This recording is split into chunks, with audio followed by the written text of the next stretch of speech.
In business, it may take nearly a month to fix the submarine cable damaged over the weekend, causing internet outages across Kenya and other East African countries. This is according to the Technology Service Providers Association of Kenya, TESPOC, which says the country should beef up its internet infrastructure as it targets the digital economy. Dennis Otieno sat down with an expert to explain the cause of the internet disruption and just what it will take to restore normalcy.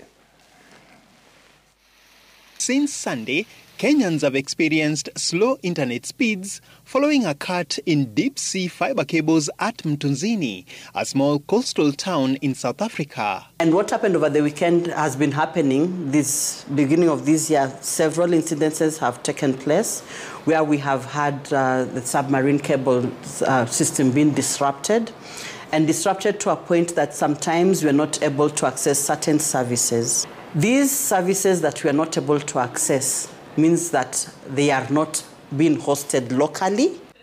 The internet is today an integral part for many Kenyans, playing a crucial role in bridging the digital divide. The internet is really a network of networks. We started by connecting 2 computers, then another 2 computers, then 4 computers, and gradually this network of computers being connected is what we have today as the internet. This connection depends on hundreds of submarine cables laid on the ocean floor, connecting 2 or more landing points.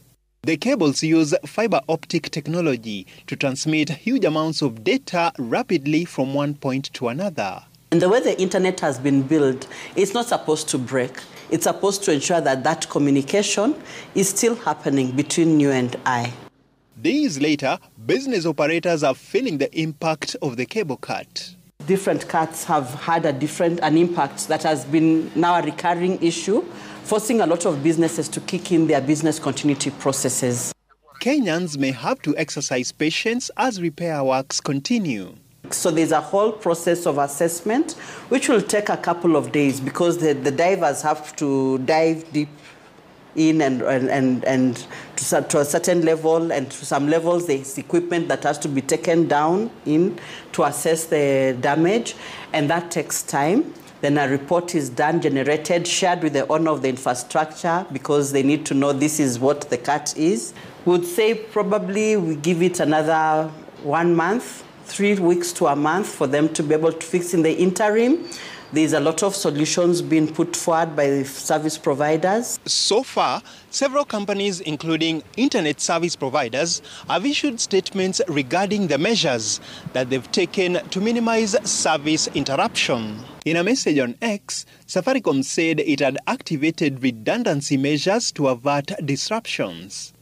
The regulator, Communications Authority of Kenya, urged all service providers in the country to take proactive steps to secure alternative routes for their traffic. Dennis Otieno, Citizen TV.